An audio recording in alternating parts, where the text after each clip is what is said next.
Welcome to Flash Tracks Woodworking. In this episode, we're going to upscale some pallet boards like these into an American flag like this. I'll be using tools in this 13 by 14 foot shop. Granted, one of the tools is this CNC router behind me, but it's not necessary to have the router as long as you have a template for the stars and you're good with a paintbrush, a Dremel tool, a plunge router, etc. To make the flag, the first step is going to take these pallet boards, which never needed to be dimensionally accurate or square in their original purpose, and establish at least one good straight reference edge on each board. This clip shows how I decided to make the straight edges I want. My plan is to make the flag with a bit of a rustic look, so the natural knots in the wood and even the staple holes lend some of that character. But I want the slats that will make up the stripes of the flag to fit together without exaggerated gaps. So I'm pulling out the sled to ensure I've got a straight edge to work from. I'll link a video I made for the sled I'm using here that discusses some design, construction, and use options. Once there's a reference edge on each pallet board, it's time to cut the boards into 1-inch wide slats to form the stripes for the flag. Each pallet board makes 3 passes through the saw, with the final pass being essentially a trimming operation. This process is repeated for each of 5 or 6 pallet boards. Only 5 are needed, but it's nice to have some spares to select from.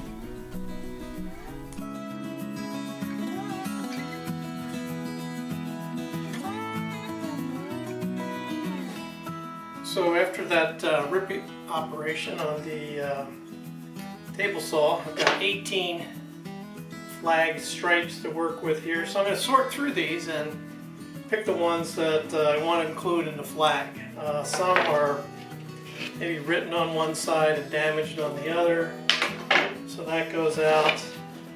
So I'll sort through these and pick out 13 stripes, and also turn up the sides that I want on the front of the flag.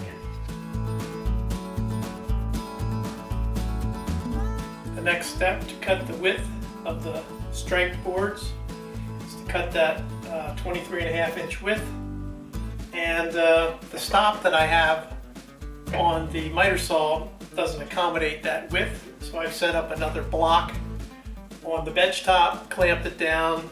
That gives me the proper width of that board. Then I can run all the other boards up against that stop.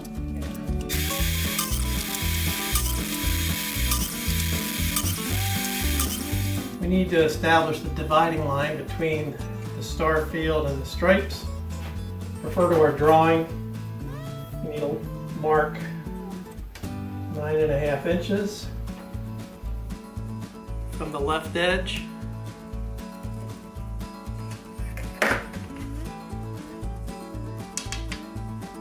Use a speed square. Mark the first 7 boards.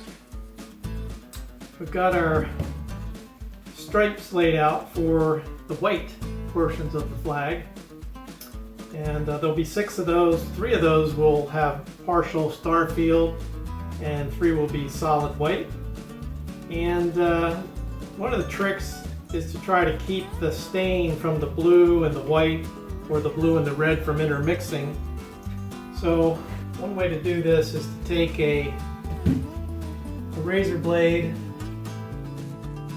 in this case a utility knife blade, just tap it in at that interface, and that will keep the stain from running past the interface line. Give us a nice crisp line between our 2 different stain colors. With that done and the paint stirred, just ready to paint the stripes.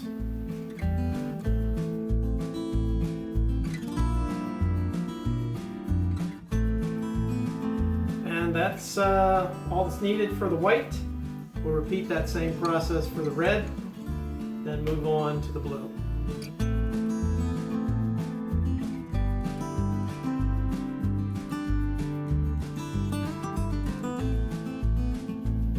We pulled out all the boards that are going to have part of the blue star field. Razor blades are still in place. We'll just add our blue paint up to the interface with the red and white stripes.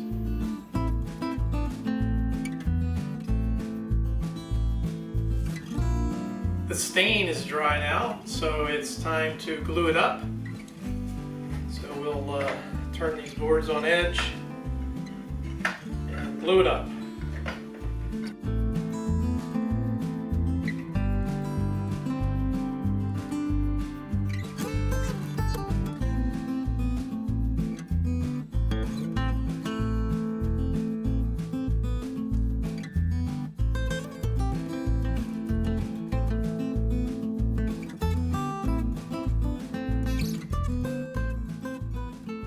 The next step is to cut some 1.5 inch wide boards for bracing the back of the flag. I'll be placing 3 boards on the back of the flag, offset 1/4 inch from each of the edges of the flag. To complete the bracing, I'll first use a combination square with a stop set at 1/4 inch to lay out a perimeter on the back of the flag. Then I'll use a pneumatic stapler with 3/4 inch narrow crown staples to attach the braces to the back.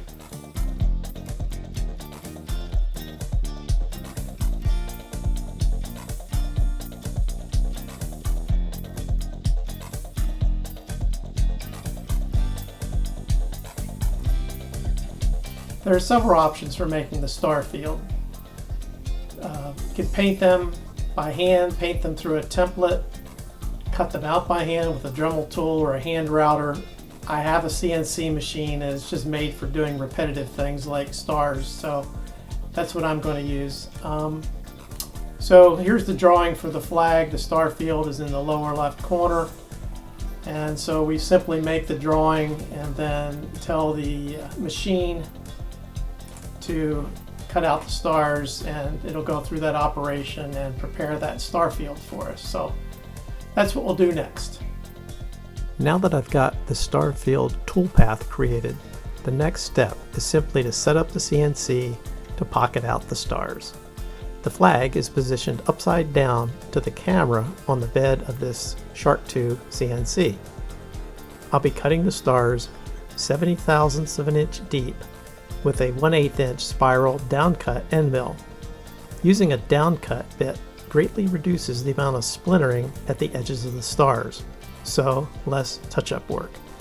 Normally, I'd have a dust boot attached for this operation, but I'm letting the GoPro go for a ride on the gantry to record the cutting step.